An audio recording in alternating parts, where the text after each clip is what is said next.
میں روز اپنے شوہر کا موبائل چیک کرتی، لڑکیوں کے میسج پڑھ کر میرا خون کھولتا تھا۔ شوہر سے پوچھتی تو مجھے کاٹ کھانے کو دوڑتا۔ میں نے تنگ آ کر دیور سے دوستی کی۔ اب دیور اور میں ساری رات فون پر بات کرتے۔ میں بھی بلا جھجک دیور کے کمرے میں چلی جاتی، لیکن ایک رات ہوش اڑ گئے جب دیور نے چکنی چپنی باتیں کر کے میرا نام ہیرا ہے، میری عمر 25 سال ہے، شادی سے پہلے ہر لڑکی کی طرح میرے بھی کچھ خواب تھے، جس میں اچھی زندگی کے ساتھ ایک محبت کرنے والا ہمسفر کی خواہش سر فہرست تھی۔ میری بڑی بڑی آنکھیں اور دودھیا رنگت دیکھ کر کوئی ایک بار مجھے دیکھتا تو نظر ہٹانا ہی بھول جاتا۔ میری خوبصورتی کی وجہ سے میرے لیے بہت سے لوگوں نے شادی کرنے کی خواہش ظاہر کی، مگر میرے بابا نے اویس کو میرے لیے پسند کیا۔ اویس ہمارے دور کے ننیاوے رشتے داروں میں سے تھے۔ ان کا تعلق شوبز سے تھا۔ مال و دولت اور خوبصورتی میں اپنی مثال آپ ہونے کے باوجود مجھے ان کی فیلڈ پر تھوڑا سا اعتراض تھا۔ میرا کہنا یہ تھا کہ ایک ایسا شخص جس کے آس پاس ہر وقت خوبصورت اور بولڈ لڑکیوں کا بسیرا ہو، بھلا ساری عمر صرف میرا بن کر کیسے رہ سکتا ہے؟ مگر میرے گھر والوں نے مجھے یہ کہہ کر سمجھا دیا کہ انسان کی وفا یا بے وفا ہونے کا تعلق اس کی فیلڈ سے نہیں ہوتا، بلکہ اس کی فطرت اور کردار سے ہوتا ہے۔ دنیا میں بہت سے بے وفا لوگ ہوتے ہیں جن کا ساری عمر شوبز سے واسطہ نہیں پڑتا، مگر اس کے باوجود وہ اپنی بری فطرت سے مجبور ہو کر بے وفائی کر جاتے ہیں۔ میں یہ سن کر خاموش ہو گئی اور ان کے دلال سے قائل ہونے کے علاوہ کوئی چارہ نہ بچا، تو میں نے اویس کے لیے ہاں کر دی، جو ملک کا ایک ابھرتا ہوا اسٹار اور کئی لڑکیوں کا کرش تھا۔ خیر، شادی کے شروع دن بہت خوبصورت گزرے۔ اویس نے مجھے خوب گھمایا، ملک بھر کی کوئی پکنک پیلس نہ چھوڑی جہاں جا کر ہم نے انجوائے نہیں کیا۔ لڑکیاں میری قسمت پر رش کرتی اور مجھے خوش نصیب سمجھتی، جیسے محبت کرنے والا اور ملک کا مشہور اسٹار بطور ہم سفر ملا تھا۔ شادی کے شروع کے حسین دن ختم ہوئے اور زندگی اپنی روٹین پر چل پڑی۔ اویس صبح گھر سے نکلتے اور رات کو واپس لوٹتے۔ میں کئی دنوں سے ایک بات محسوس کر رہی تھی کہ اویس ضرورت سے زیادہ موبائل میں مصروف رہنے لگے ہیں۔ انہوں نے مجھ سے بات کرنا بھی بہت کم کر دیا تھا۔ میں نے ان کا موبائل چیک کرنے کا فیصلہ کیا۔ مجھے ان کے موبائل کا پاسورڈ معلوم تھا، جس کی وجہ سے میرے لیے کوئی مشکل کام نہیں تھا۔ ایک دن ان کے سونے کے بعد میں ان کا موبائل اٹھا کر کچن میں آ گئی، اور جب میں نے ان کا واٹس ایپ چیک کیا تو میرے قدموں تلے سے زمین سرک گئی، کیونکہ ان کے موبائل میں لڑکیوں کے بے شمار میسیجز تھے جن سے اویس نے دوستی کی ہوئی تھی۔ ایسا نہیں تھا کہ میں ایک تنگ نظر بیوی تھی، بلکہ کچھ پیغامات میں اخلاقی حدود پار کی ہوئی تھی، جسے دیکھ کر میرا خون کھول اٹھا تھا۔ میں خود پر بمشکل قابو پاتے ہوئے کمرے تک آئی اور اویس کو جھنجھوڑتے ہوئے جگا کر بولی، تم ایک گھٹیا اور دھوکے باز انسان ہو۔ میری محبت میں کہاں کمی رہ گئی تھی جو تم نے ان 2 نمبری اور آوارہ لڑکیوں سے راہ و رسم بڑھائے ہیں؟ مجھے اندازہ نہیں تھا کہ تم اتنا بد کردار انسان ہو۔ میں نے اویس کا گریبان پکڑا ہوا تھا اور اسے بے نقص سنا رہی تھی۔ پہلے بہل تو اسے سمجھ نہیں آیا کہ آخر ماجرا کیا ہے، لیکن پھر اس کی نظر میرے ہاتھوں میں موجود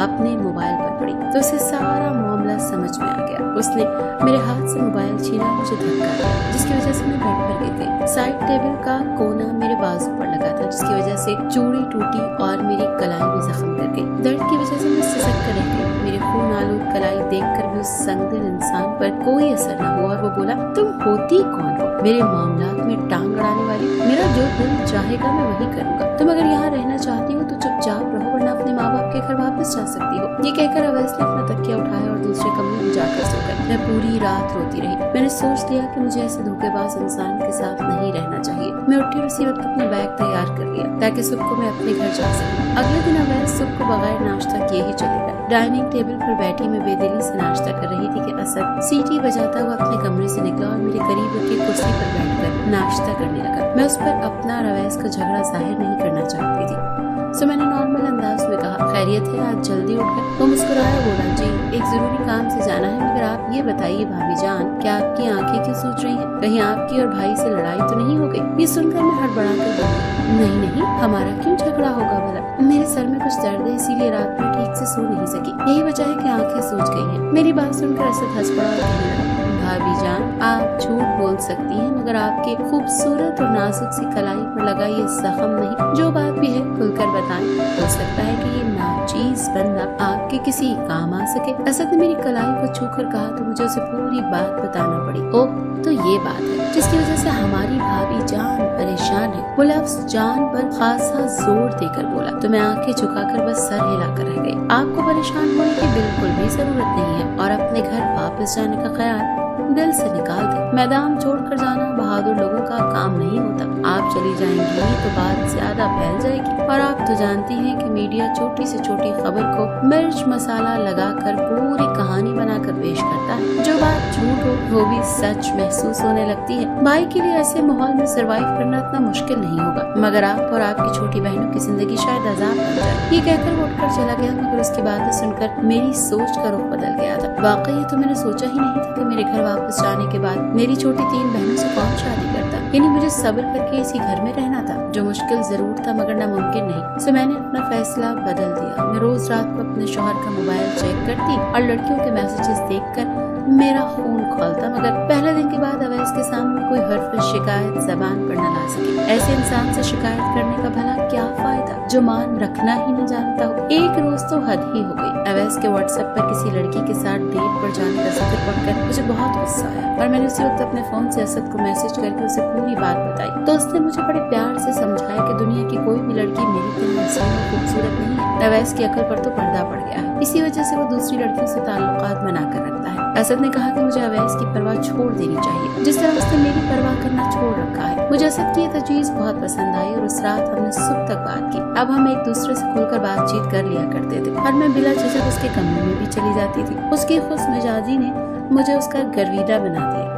उसकी बातें बहुत खूबसूरत थी, जिसका ज्यादा हिस्सा मेरी तारीफों पर मुश्तमिल होता। अवैस शूटिंग के सिलसिले में 2 हफ्ते के लिए बैरून मुल्क चले गए थे। जाने से पहले उन्होंने मुझे कुछ पैसे दिए, जिससे मैंने जी भर कर शॉपिंग की। उन्हीं दिनों मेरी नंद हमारे घर रहने के लिए आ गई। निदा बाजी की आदत हर चीज को तनकीदी नजरों से देखने की थी। सो मैं और असद मोहतात हो गए और ज्यादातर फोन पर ही एक दूसरे से राब्ते में थे। मगर निदा बाजी जो उड़ती चिड़िया को देखकर ये बताने की सलाहियत रखती थी कि वो मेल है या फीमेल। इतनी चालाक खातून को बेवकूफ बनाना इतना आसान नहीं था। उन्होंने न जाने कैसे हम दोनों की दोस्ती को भांप लिया था। एक रात मैं फोन पर असद से राब्ता करने की पूरी कोशिश कर रही थी, लेकिन वो था कि जवाब देने में ही नहीं आ रहा था। मैं कई बार कॉल करके उससे बात करने की कोशिश करती रही, लेकिन उसकी तरफ से कोई जवाब न मिला। मैंने घड़ी की तरफ निगाह दौड़ाई तो रात के 2 बजे थे। मैंने सोचा कि निदा बाजी तो सब सो चुकी होंगी, क्यों ना असद के कमरे में जाकर देख लिया जाए कि आखिर मामला क्या है। ऐसी क्या मुसीबत आ गई है जो असद मेरी कॉल तक उठाना गवारा नहीं कर रहा। ये सोचकर मैं अपने कमरे से निकली। अभी मैं असद के कमरे से काफी फासले पर थी कि उसके कमरे से आती ऊंची आवाजों को सुनकर वहीं रुक गई और चुपकर बातें सुनने लगी। रोशनदान से आती असद की आवाज साफ सुनाई दे रही थी। वो किसी को यकीन दिलाने के लिए कस्में खा रहा था। बाजी,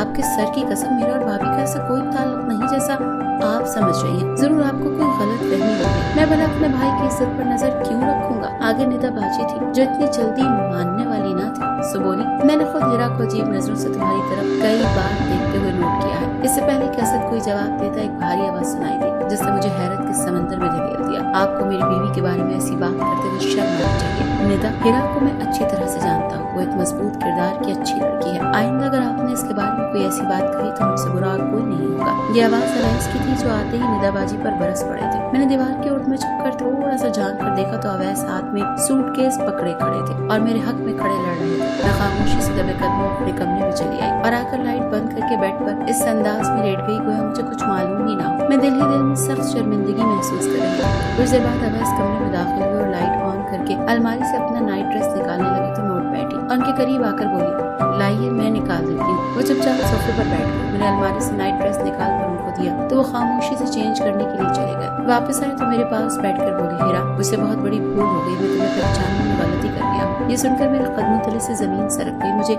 यही लगा कि असद और मेरा राज फाश हो चुका है या फिर निदा ने किसी तरह अवैस को अपनी बातों से कायल करके हकीकत तस्लीम करवा दी है। क्या सोचने लगी हूँ? अवैस की आवाज सुनकर मैं सोचों के गर्दाब से निकली। उनका नर्म लहजा मेरी सोच की तरदीद कर रहा था। वो मजीद बोले, मैंने अपने किए पर शर्मिंदा हूँ हीरा। तुम्हारी वफा ने मुझे तुम्हारा दीवाना बना दिया है। पहले दिन तुम्हारी नाराजगी देखकर मैं यही समझा था कि तुम मुझे शेयर होता देखकर छोड़ दोगी और कभी माफ नहीं करोगी, लेकिन जब तुम मुझसे लाताल्लुक और नाराज होने के बावजूद इसी घर में रही तो यकीन मानो, मुझे यकीन हो गया कि पूरी दुनिया में सिर्फ और सिर्फ एक तुम ही मेरी वफादार हो। मेरे बालों को नरमी से छूते हुए मुझे मोहब्बत के खूबसूरत जहान में ले गए, जहाँ हम दोनों के अलावा कोई तीसरा नहीं। फिर हम दोनों मोहब्बत की बरसात में भीगते चले गए। अगली सुबह मेड ने आने से मना कर दिया। सुबह किचन में खड़ी नाश्ता बना रही थी जब असद गुनगुनाता हुआ अंदर दाखिल हुआ। साथ ही बड़े खुशगवार मूड में बोला, आज तो जनाब के हाथ से बना नाश्ता नसीब होगा।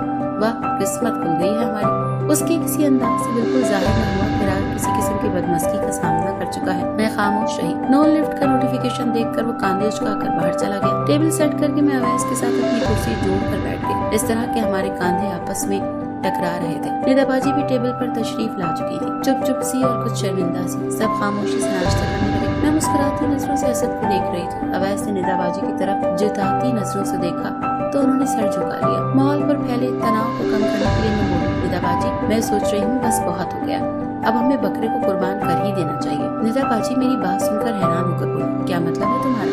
मैं हंसकर बोली, वही साफ सा मतलब है। अवैस तो शूटिंग के सिलसिले में कभी एक शहर तो कभी दूसरे मुल्क पाए जाते हैं। मैं घर में बोर होने लगी। एक देवरानी की कमी महसूस होती है। बंदा कभी लड़कर अपनी बोरिंग लाइफ में ट्विस्ट ही पैदा कर लेता है। मेरी बात सुनकर निदा बाजी ने फौरन सर हिलाया और बोली, बिल्कुल मैं सबकी भी लड़कियां देख रही हूँ। अवैस निदा बाजी की किसी भी बात पर कोई रद्द-ए-अमल जाहिर नहीं कर रहे थे। ये उनकी नाराजगी की साफ अलामत थी। नाश्ते से फारिग होकर वो स्टडी रूम में चले गए और मैं मासी को काम समझाकर अपने कमरे में आ गई। कुछ देर बाद दरवाजे पर दस्तक देकर निदा बाजी कमरे में आई और मुझे गले लगाकर रो पड़ी। मैं हैरान होकर पूछने लगी, क्या बात है बाजी, ऐसे क्यों हो रही है? परिंदी हुई आवाज में बोली कि मुझसे बहुत बड़ी गलती हो गई है। मैंने तुम्हारे और असद पर शक कर लिया। कल मैं और असद इसी मौजू पर बात कर रहे थे कि अवैस ने हमारी सारी बातें सुनी। आप मुझसे सख्त नाराज है कि मैंने उसकी बीवी यानी तुम पर तोहमत लगा दी है। मेरा दिल बड़ा घबरा रहा है हेरा, कसम ले लो मैंने तो सिर्फ असद के सामने अपने दिल का वहम का इजहार किया था। मेरा कोई गलत इरादा थोड़ी था। फिर भी तुम मुझे माफ कर दो हेरा, तभी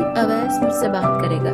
तुम तो जानती हो कि अम्मा बाबा के इंतकाल के बाद दोनों भाई ही मेरा मायका है और अवैस जिसने मुझे हमेशा इतनी मोहब्बत दी है उसकी नाराजगी तो मैं बिल्कुल नहीं सह सकती। तुम बहुत अच्छी और शफाफ दिल की हो। अवैस को समझा दो प्लीज कि मुझसे गलती हो गई थी। निदा बाजी पूरी बात कहकर फिर रोने लगी। मैंने उन्हें बड़े प्यार से चुप कराया और फिर वादा किया कि मैं अवैस के दिल से सारी बदगुमानी दूर कर दूंगी। वो मुझे दुआएं देती हुई कमरे से चली गई तो मैं अपनी बेजान से कदमों की घसीटती सोफे पर बैठ गई। मैंने पास रखा मोबाइल उठाया और असद का नंबर ब्लॉक करते हुए सोचने लगी, कुदरत हमें गुनाह की तरफ कदम बढ़ाने पर वार्निंग जरूर देती है, कभी कदमों को लर्जा कर और कभी गुनाह को लोगों पर जाहिर करके या फिर उनको छुपा कर। ये जो वार्निंग होती है ना बहुत ही अनमोल होती है। अगर कोई इस खूबसूरत वार्निंग पर कान ना धरे तो लाइल्मी और शैतानियत का दरवाजा इंसान की जात पर खोल दिया जाता है। गुनाह कब आदत और फिर आदत पुख्ता होकर कब फितरत में बदल जाए महसूस ही नहीं होता और इंसान जिंदगी से बरकत और रहमत खत्म होने का रोना रोते हुए अपनी सारी उम्र तमाम कर देता है। मैं खुश थी कि मैंने कुदरत की इस खामोश वार्निंग पर कान धर लिए थे।